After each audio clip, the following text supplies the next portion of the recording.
Ruthless hunters, natural-born killers, constantly on the prowl for new prey. These are the predators.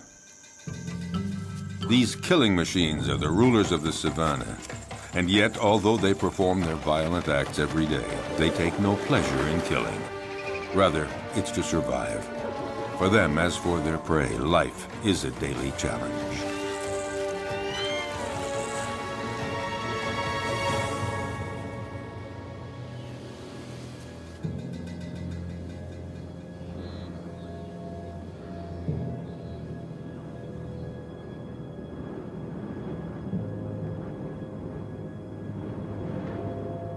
In the African savanna, right at the top of the food chain, are many species of big predators. Among them, the crocodile. The only survivor of the dinosaur era, a crocodile can be virtually invisible to its prey. He will lie in wait, submerged, motionless, even for hours.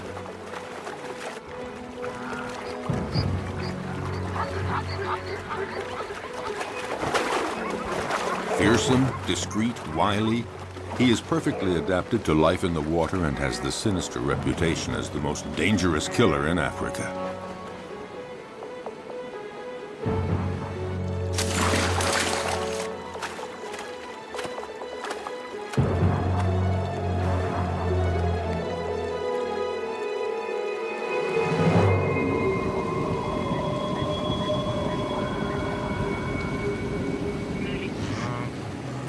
Predators have an essential part to play in the functioning of their ecosystems. By congregating at places where their prey can cause pollution, they limit proliferation, sparing other species that are few in number. Predators as a group, in limiting populations, help to preserve species that might otherwise eliminate one another.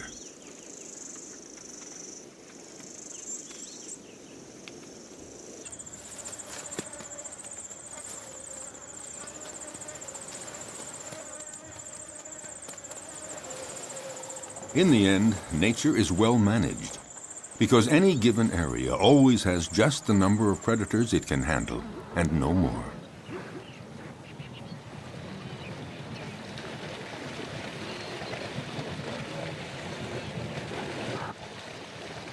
Each predator has its own way of hunting. Their strength and speed seem to protect them from many dangers, but their never-ending need for food, for survival, drives them constantly to keep hunting. Even when prey is abundant, chances of success are never sure. Often it depends on the strategy of the attack.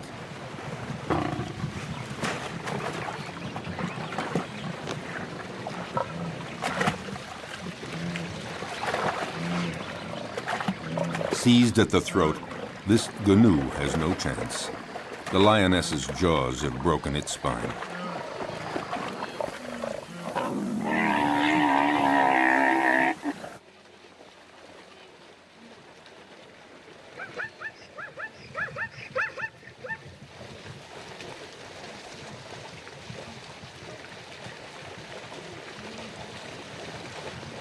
But the lioness can't lift her prey out of the water because the creek became too muddy during the dry season. She has to devour the animal here where it was killed, a rare practice. Usually several lionesses hunt together, but there are occasions of solo hunting, and then the lioness can rely only on herself to defend her kill. The prey has barely been taken when other predators start pointing their snouts toward the meal. Yes, it is not enough to hunt down and kill your prey. You have to defend it too. The fury of a lioness can be fatal for a hyena. The sudden appearance of a buffalo might improve the hyena's chances. But is the big animal a real danger for the lioness? The buffalo keeps approaching, trying to frighten the lioness away from her kill. The herbivorous avenger forces the lioness to flee up a tree. High up in the acacia tree, she keeps a needle-sharp watch on what is happening below. Finally, the buffalo lets the lioness come down, and the hyena sees his chance evaporating. In fact, the hyena gives up. The lioness could return to the dead prey at any moment to finish her meal.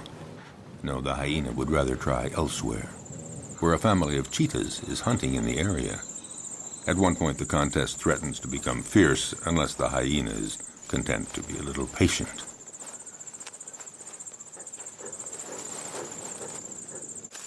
Why not let the fastest predator of the savannah do all the hard work?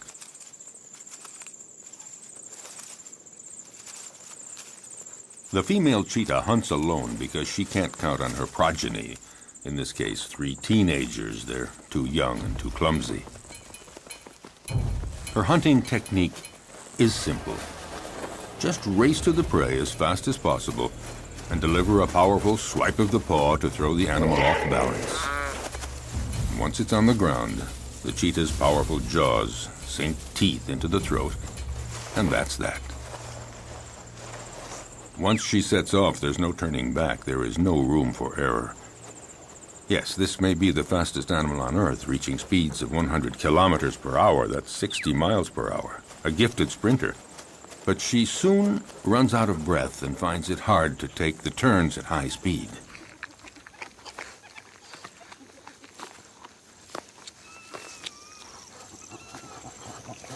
She expends so much energy all at once that she needs a breathing space to recover. And these are precious minutes. Because the hyena is on the prowl, and he knows that this is the instant to try something if he's going to steal any of the meat.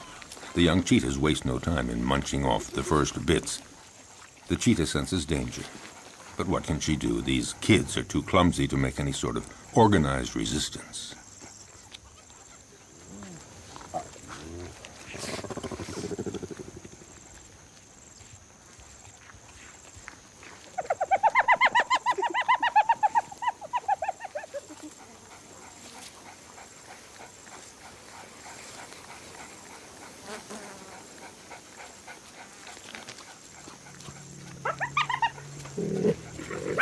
Their mother tries to put up a half-hearted bluff, but she knows that she and her offspring can't do anything against the hyena's terrible jaws and teeth, especially now with the smell of blood in the air.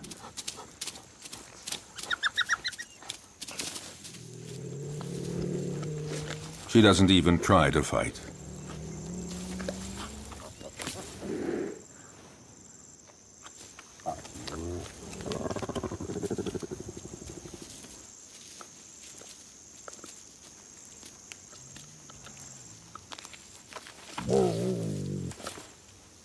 Her big meal is not for today. She's a spent force, and she knows it.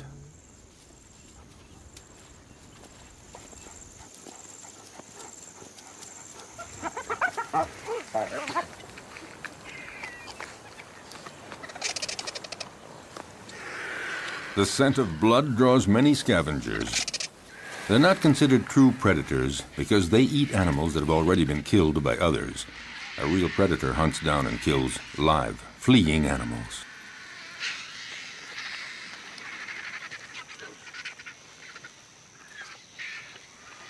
As for the hyena, his patience has paid off, and he can eat to his heart's content. And that is apt to be a quarter of his weight, nearly 20 kilograms, 40 pounds of fresh meat. Of course, the vultures might invite themselves to take some of it.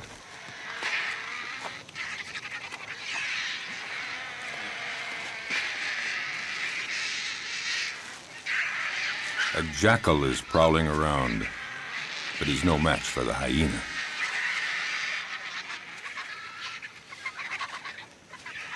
He, in turn, will find his meal someplace else, since the vultures don't seem to be in a sharing mood, not even to give a morsel.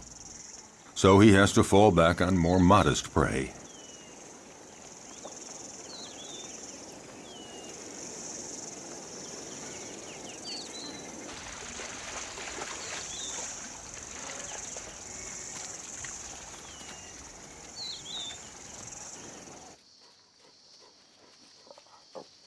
Lycans, or wild dogs, are also considered prodigious predators in the savanna, the equals of cheetahs and even lions. They're among the carnivorous animals that hunt during the day. To feed the family twice every day at sunup and sundown, they leave their lairs to hunt in packs. But they're not always successful, because they're often smaller than the animals they attack.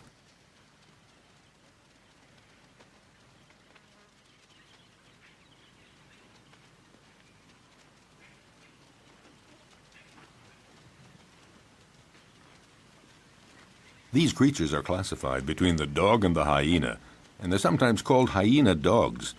They drink very little, and their prey can be antelope, zebras, gazelles, and gnus.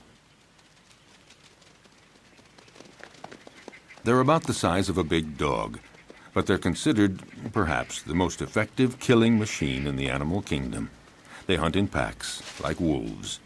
Alone, one could never take down a Thompson gazelle or a young gnu. So it's vital that they hunt in packs, and this requires a well-planned division of labor. First stage, sneak up on a herd to spot one that is young or weak.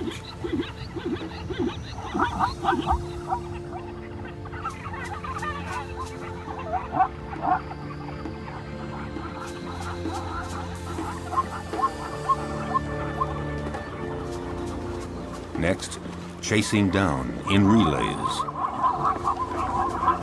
They charge the herd to scatter it and isolate the victim. And when that one starts to flee, the wild dog at the head of the pack takes after it at speeds of 50 kilometers an hour, 30 miles per hour. Their strength is in their numbers. The chief directs the whole procedure, but actually getting the prey is seldom as easy as it first appears.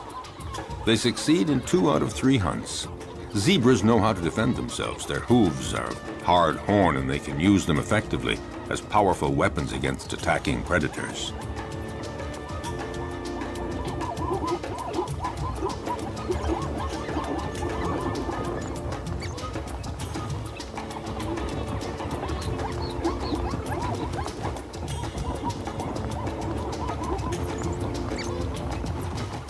This time, the zebra herd manages to fight off this pack that isn't really prepared for this morning chase. Herbivorous animals know how to put up a good defense. Elephants stand very tall, and they fear none. But the others have to learn the behavior patterns of their potential predators. They know when they're hunting and when they're not. So it's common to see a herd of zebras calmly munching plants just a few feet from a relaxing lioness. But the zebras are watchful all the same. The stallion stands slightly apart like a sentinel. When he senses danger, he alerts the others with a whinny. Instantly, they all form a group and they flee together, with the stallion bringing up the rear, where he can nip the legs of the slow zebras to make them keep up with the others. But the greatest danger for all of them is crossing a river, because it's there that crocodiles lie in wait. If crocodiles are seen as the most frightening predators on the planet, it's because they're not only clever and strong, they have another weapon: their patience. They can go for months without eating, but after a fast like that, any prey passing within range of their massive jaws would have to be very lucky to escape. Armed with about 70 teeth, a thick body armor of scales, and powerful appendages that they can use to leap their full body length, their attacks are furious and frightening.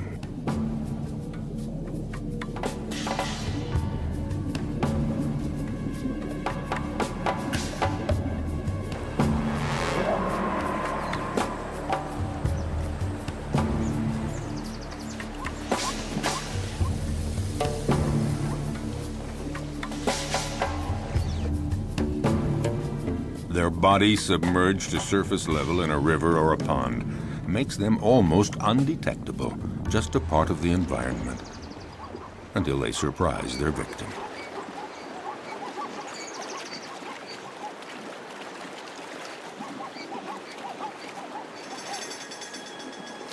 Buffalo, zebras, antelope, these are perfect prey.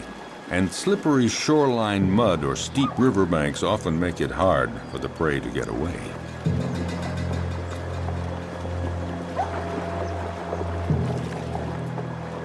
A female crocodile decides to go after a young zebra that has been separated from the main group in the middle of the flowing water.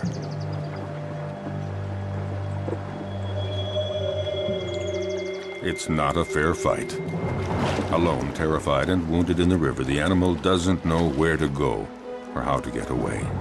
The female crocodile tries to drag the wounded creature down into the water, but the youngster is resisting ferociously. It's hopeless. The crocodile has to have a better hold. The prey might get away. Whatever it takes, she has to get a firmer grip with her jaws, and in those few seconds, the zebra could get away.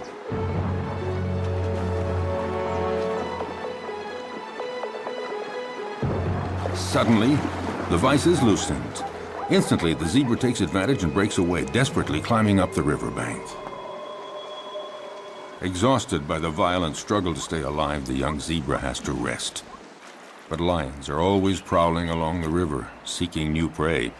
The young zebra's minutes are numbered because she is wounded. And in the savannah, a wounded animal is as good as dead. Here at the river, the lions have this prey for the taking. In fact, they have a wide choice of animals that are fatigued from crossing the river, or sick, or wounded. The ones that trail behind the herd.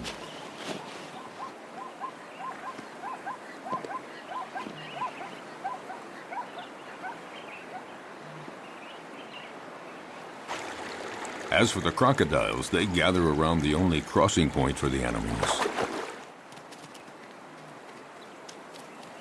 A zebra sounds an alarm to warn the others. But the crocodiles are well aware. They know all they have to do is lie in the water and wait. Sooner or later, the next grazing animals will give in to the strong temptation to cross. It might be Thompson gazelles, eager to find that greener grass on the other side. For them, crossing the river is a real adventure. They're too small to resist the current. They wait, hesitating to take the first step. But for all their fear and reticence, the lure of the wonders sure to be found on the other side becomes too strong. The ones motivated by frantic urges to migrate often pay for their audacity with their lives. Sharing meals is a well-established tradition among crocodiles. A female comes to the party, but the prey isn't big enough for two. You don't share a gazelle. Resigned to this, the guest has only to reach the riverbank and participate in a crocodile's favorite pastime, the siesta.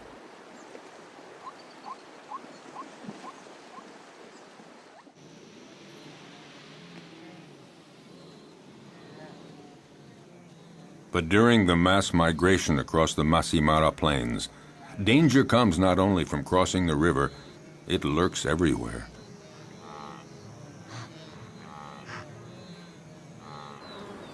A well-organized pack of wild dogs attacks a young canoe.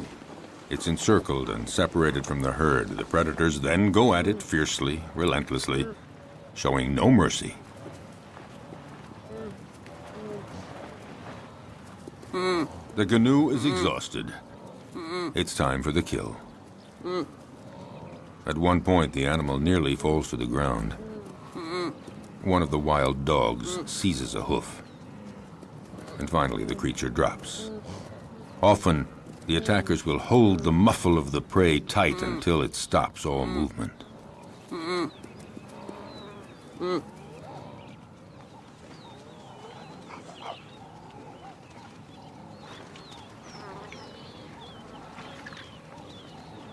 Now it just remains for the predators to share the meal. Back at the lair, a part of the meal will be regurgitated by the mothers to feed their young.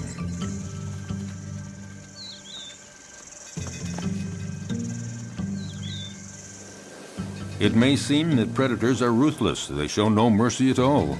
But they kill only when they're hungry. Their potential prey senses this. As we saw, herds are often oblivious to lions walking almost beside them. But if a herd senses that a lion is hungry, they are away and fast.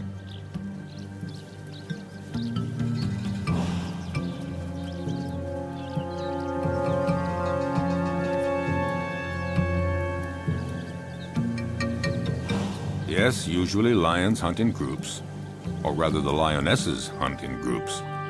Males take no part in the hunting. They are content to feast on what the females bring in.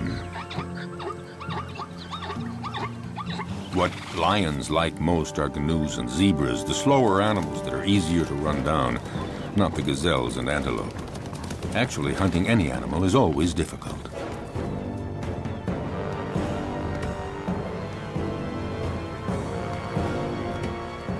When hunting in groups, lionesses lie in wait, upwind, but one is stationed downwind. They wait for the right moment and then come out all at once, heading straight for the herd. The targeted animal is, of course, terrified and runs in all directions. There's every chance that the ambush will be successful. It is said that the zebra has an anti-lion camouflage. When they're running fast and trying to get away from the lions, their stripes create an optical effect that makes it difficult for a lion to distinguish where one zebra starts and the other ends.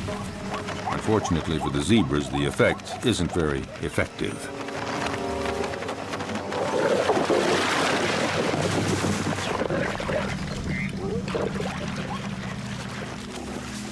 A lioness kills by strangulation, and it's a slow death. The victim tries to get breath. It might take 10 minutes before the animal dies. The success score for females that hunt alone is fairly low. It's about 17%, one kill in every 5 attempts. This makes the survival of the lion cubs fairly uncertain. It's not surprising that they prefer hunting in groups. Today, the lionesses and the cubs are eating as fast as they can before a male comes along to take his share. When a male is present, he is always served first. But this time, Mom and the kids will have full stomachs. All the same, the odor of the carcass draws famished hyenas.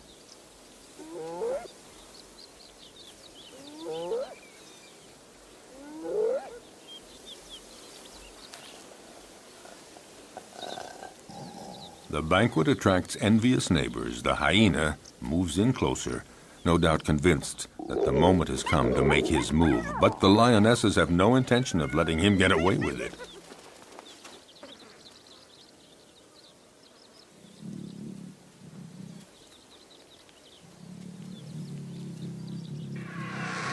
He's going to have to wait until the lion family has had its fill, and then he will move in to find they have left him a few bare bones.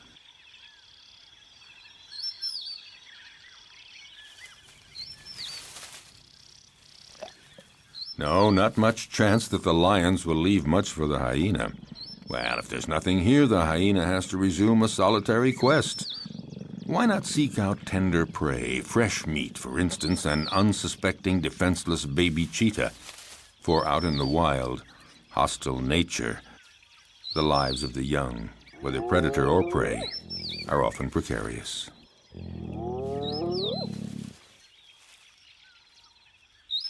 However, the hyena just might have a difficult and dangerous fight with the mother.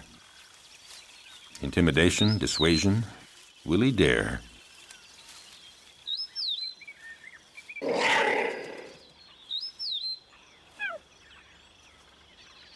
No, the risk looks too great. The hyena goes on his way and keeps on the prowl for other prey.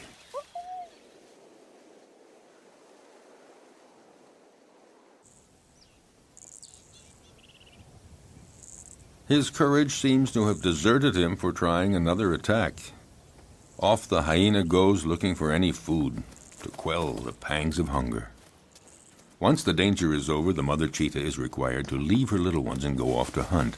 But will they be there when she returns? In the savannah, cruel choices have to be made. The hyena appears to have gone off and is now far enough away. The cheetah has to go for it. A quick hunt and then back to the lair.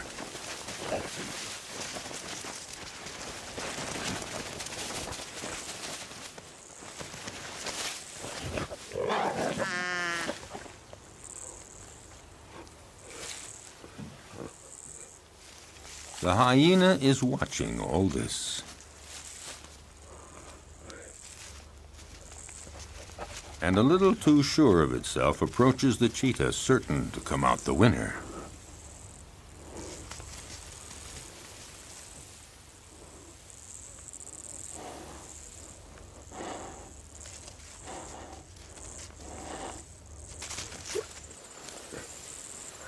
But just then, a new character walks on stage, one that was not expected, a lioness.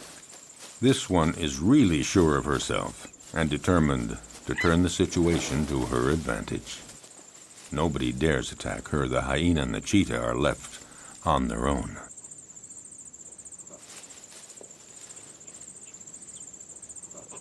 Indifferent, the lioness ignores them with the arrogance of a victor.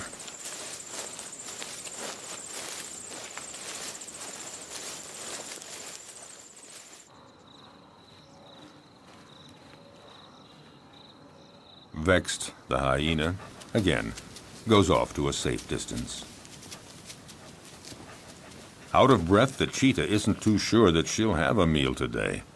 She'd better just go back to her little ones, or maybe make one last attempt under the watchful gaze of the hyena, who more than ever is looking for his slightest chance. By now, other hyenas are present, curious to see how well the cheetah will do. With energy born of hopelessness, the cheetah begins a frantic chase in pursuit of a canoe, but she lacks conviction and is too soon out of breath.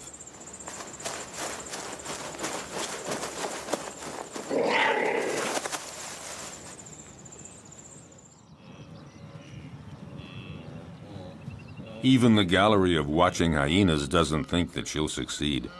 However, they join others of their pack and profit from the panic caused by the cheetah to attack a wounded canoe. The lone hyena would very much like to join the party. Well, aren't there cordial relations among all members of the same species?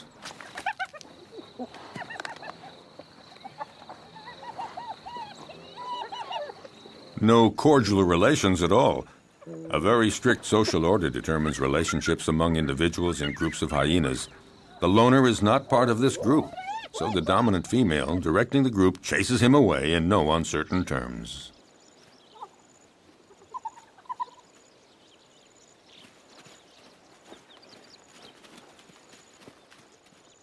Nothing can be done, so it's best just to melt away into the distance.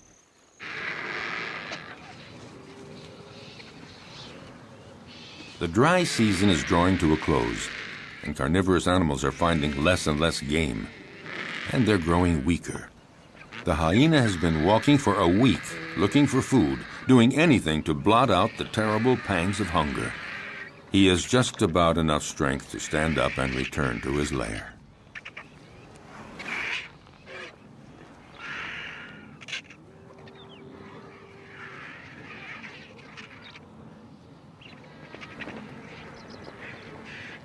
Oh, he knows the vultures are waiting for just one thing, for him to lie down and not get up.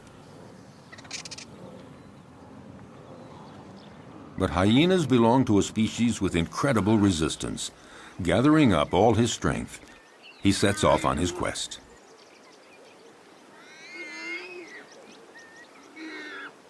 He isn't lucky and doesn't have the strength of a lion, but all the same, his plight isn't so bad compared to that of the warthog that the lioness has no hesitation in devouring while still alive.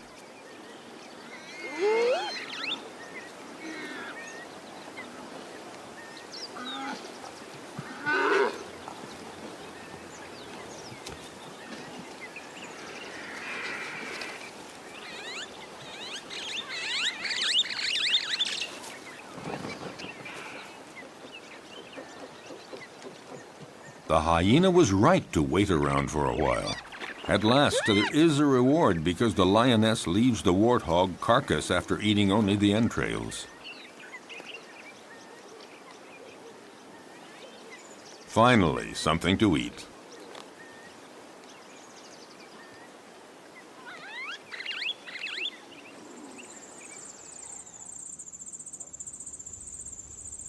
Even among lions, survival isn't always so easy, at least not for the cubs. They may be the offspring of the animal king, but their future is often compromised.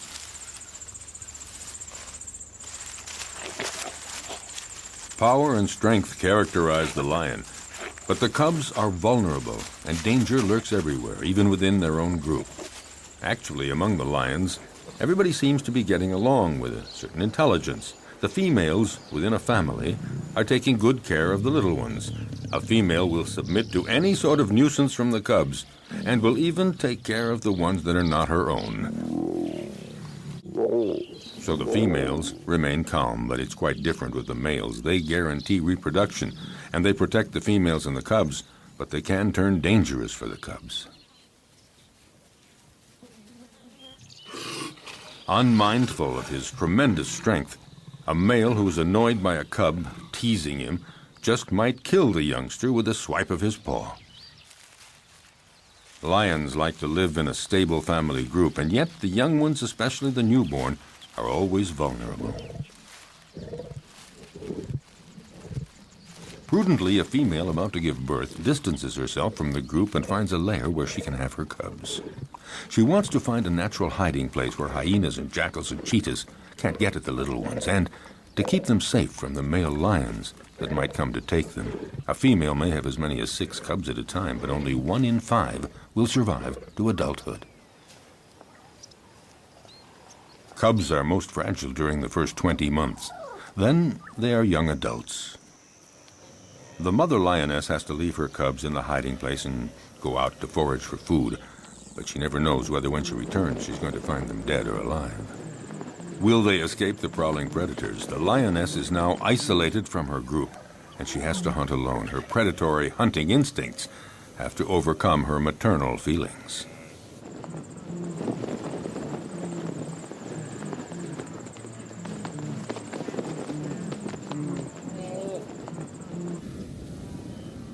She must go off to hunt even though solitary male lions are prowling the area.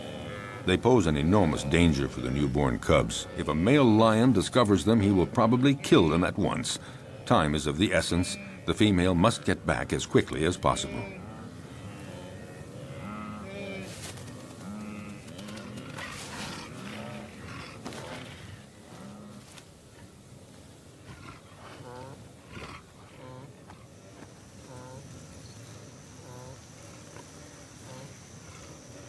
A lion, alerted by the noises, emerges from a thicket. A male lion does very little in life. He sleeps and takes care of reproduction, protects the group, and eats to his fill whatever the lionesses bring in from the hunt. And usually he's first in line.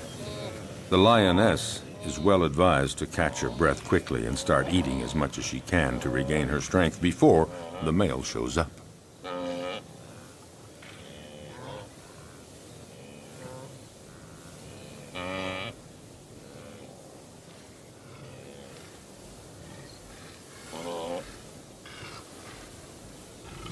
"5 kilograms, 10 pounds of meat every day. That's what every male or female lion requires for survival.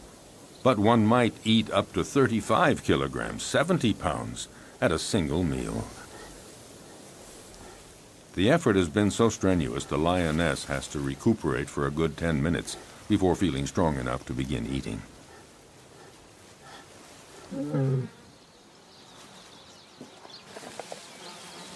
Drawn to the food, the male approaches the female. She submits because she knows the social order within lion groups. Males take first. Hence the lion's share, and here it literally means that he takes all the best pieces for himself, and he takes them before anyone else in the group. A male lion can be the most powerful predator of the savannah if he chooses. He's fearless. No animal would ever approach his killed prey.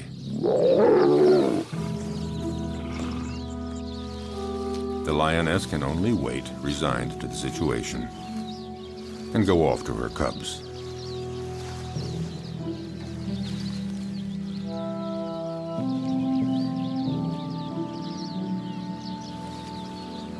Returning from the hunt, the young mother lioness has to make her presence known. A cruel surprise awaits her. Her little ones had a surprise visit from a solitary male lion that happened upon them. Only one cub remains, but it's dead.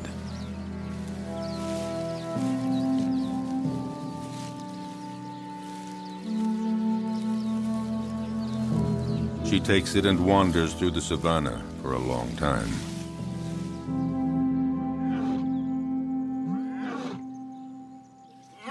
Before she can bring herself to give up the cub's body to the vultures.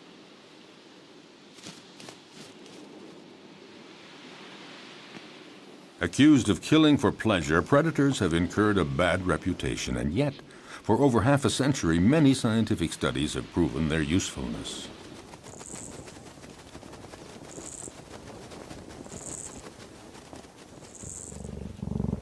A number of predators are key species that enrich their region and determine the structure of animal communities. They maintain a good balance between various species. Attempting to suppress the predators to protect nature is a mistake, because any place without predators is not a stable environment. On the contrary, it's an artificial habitat made poorer and more fragile.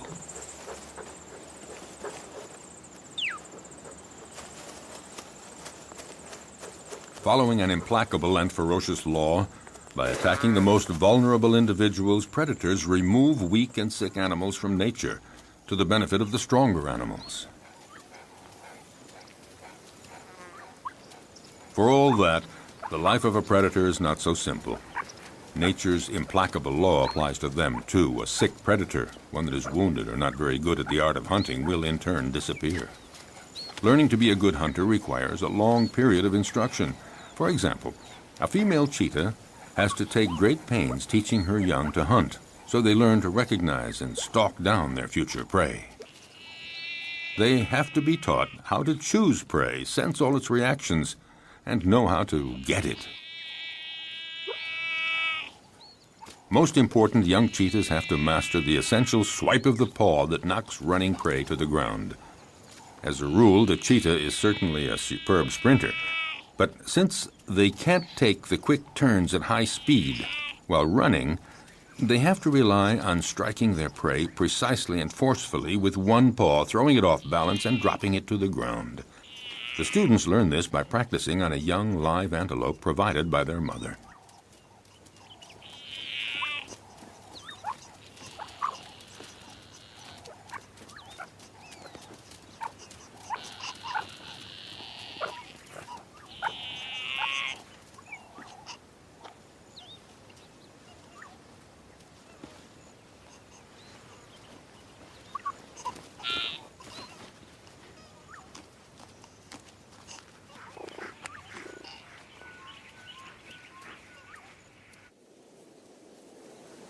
In the broadest sense, being a predator is feeding on other living creatures.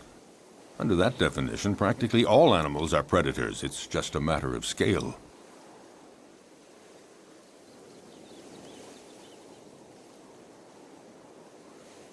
In the savannah, baboons are, for the most part, omnivorous. But sometimes they reveal themselves as accomplished predators. The males have no hesitation in attacking other mammals that they may encounter on their way.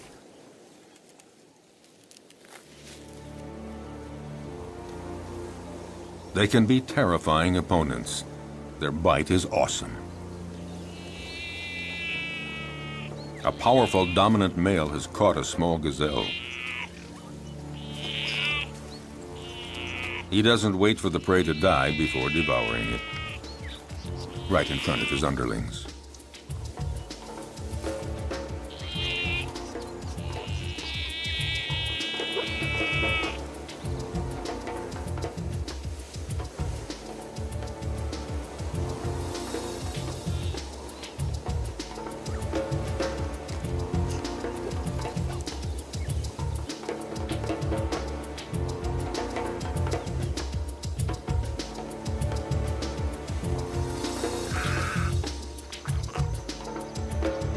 This male may leave a few scraps for others, but only after he's had his fill.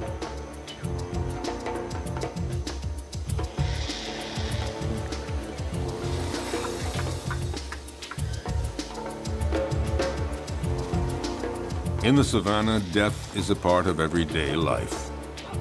The baboons set off for new horizons.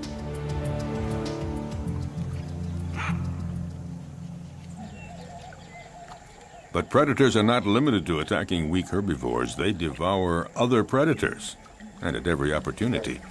Some animals are completely oblivious to the danger present along the riverbanks. Like young baboons, apparently, the smaller the predator, the more invulnerable they feel. Foolhardy or oblivious, The baboons have apparently decided to tempt the devil, and this particular devil is a crocodile. For the young ones, the game is approaching the riverbank as close as possible, but for the older ones, the most exciting provocation is in actually drinking from the river very close to a crocodile who's pretending to be asleep. It would seem that the one taking the greatest risk is matching himself against the most dangerous predator of the river. A youngster takes one chance too many and things get dramatic.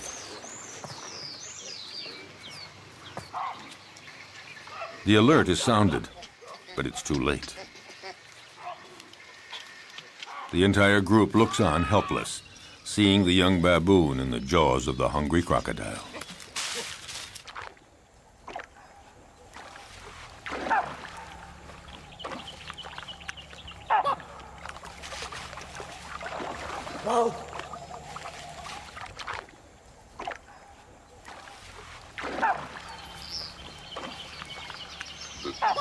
In the world of the predator, you pay for the slightest mistake. But along the river banks, the crocodiles don't always have it their way. Facing a hippopotamus, the law of the stronger and the bigger holds, and the hippos move right in to use their heavyweight position to provoke the crocodiles.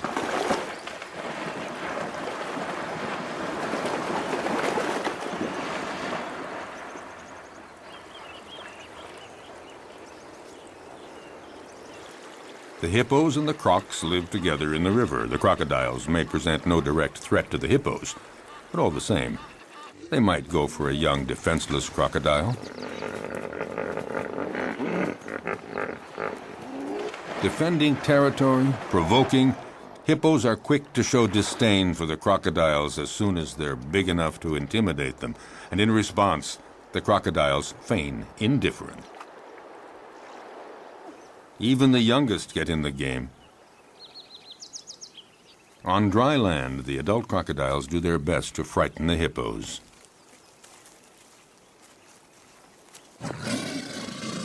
They multiply their efforts, but the massive creatures don't believe a word of it, so to speak.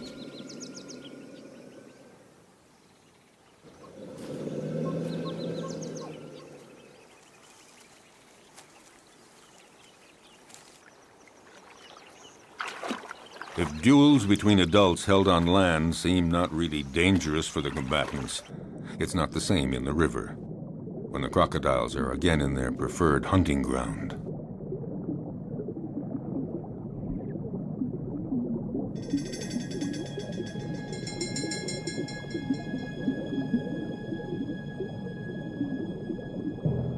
In the aquatic element, a crocodile is ruthless, facing a young hippo. Didn't realize how dangerous it is to get separated from the group.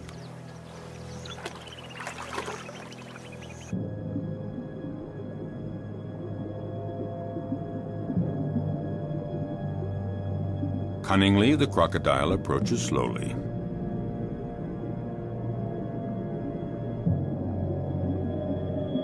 Very calmly, it pursues the prey, waiting for the right moment to strike. Feeling safe, not sensing exposure to any danger, the hippo swims down in the water. And the crocodile glides effortlessly. He's in no hurry.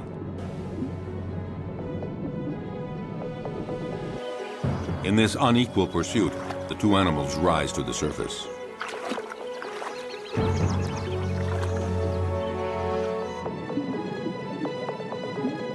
It only remains for the crocodile to pounce and pay no penalty.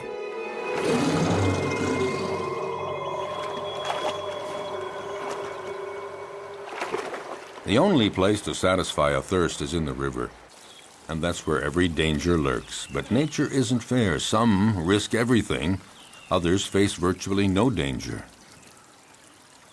Take the giraffe, gaining considerable protection from its great height. Still, it's in mortal danger drinking at the river because it has to spread its legs, and in this uncomfortable position, the giraffe is highly vulnerable.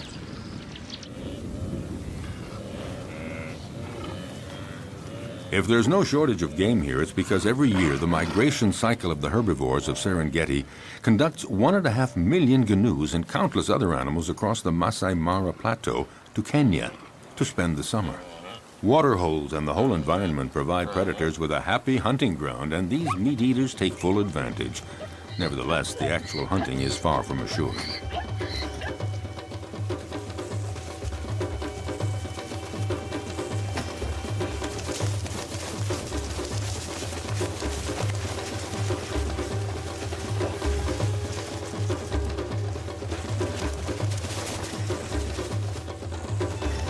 As always, some succeed and others fail, but it's not because there's no game. Some prey defend themselves with enough energy to repulse the most ferocious attacks. With 4 against 1, the cheetahs seem to have achieved their goal. But such combats don't always end as predicted. It would appear that the cheetahs have the advantage, but that doesn't take into account the endurance of their opponent or the canoe's instinct for survival.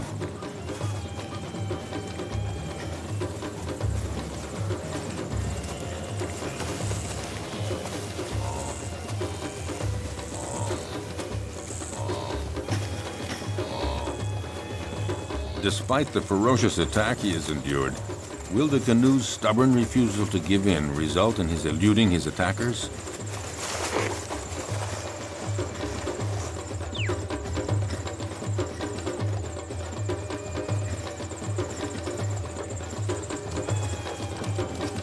Thrown off balance by the canoe's sustained fury in managing to escape their claws and teeth, the cheetahs seem unable to administer the fatal blow.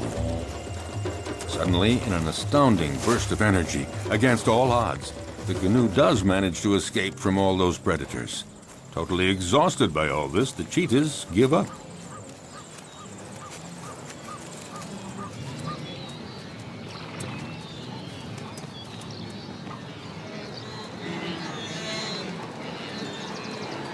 In this immense jumble of thousands of canoes and zebras and gazelles, as we have seen, the most fearful moments of their long migration trek come when they have to cross the river.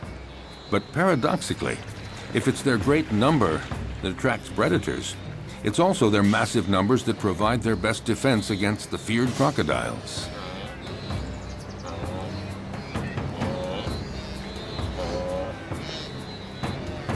The canoes throw themselves into the river, where the crocodiles await them to conduct them to their doom. But there is such a density, so many animals churning in all directions. In this confusion of horns and hooves, the crocodiles are confused, unable to find a precise target. Some of them even stomp on crocodile heads in their frantic, panicky movements.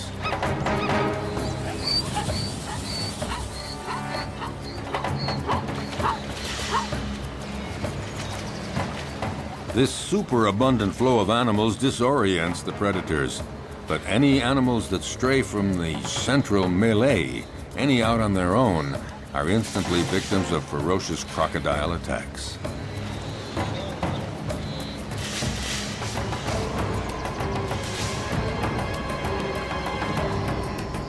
The prey is seized in a single leap, the victim rendered rigid by the pain of the bite, held firmly in those massive jaws, and the crocodile begins to devour the animal. Often several others quickly come to share the feast, unless the first crocodile can manage to plunge the prize to the bottom of the river. If there were not predators on the Great Plains of the African savanna, it would create a major imbalance in the proper development of the ecosystem. Nature creates a balance where each animal has its place in the food chain. All species reproduce and evolve according to a cycle that allows them to live together in the same territory. Without predators, some species would overdevelop to the detriment of others, possibly resulting in the extinction of species.